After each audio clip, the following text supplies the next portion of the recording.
അപ്പോഴേ ഇന്ന് നമുക്കൊരു അടിപൊളി പാൽപുട്ട് തയ്യാറാക്കിയാലോ?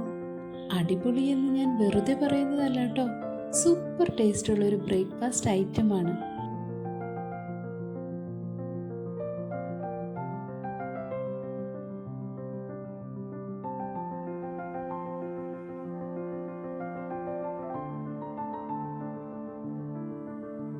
ഇന്ന് രാവിലെ എണീറ്റ് എന്തുണ്ടാക്കുമെന്ന് ആലോചിച്ചത്.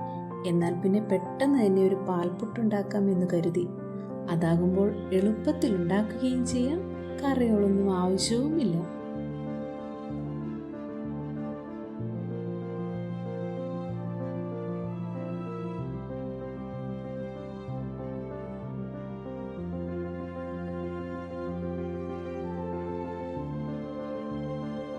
ഇന്ന് ഞങ്ങൾ പതിവിലും നേരത്തെ ബ്രേക്ക്ഫാസ്റ്റ് കഴിച്ചു കേട്ടോ.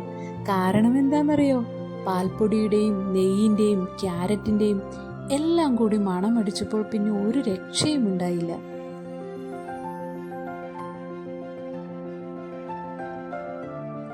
അപ്പോൾ ഇന്നത്തെ വിഭവം ഉണ്ടാക്കി എല്ലാവരും അഭിപ്രായങ്ങളും വിമർശനങ്ങളും അറിയിക്കണേ.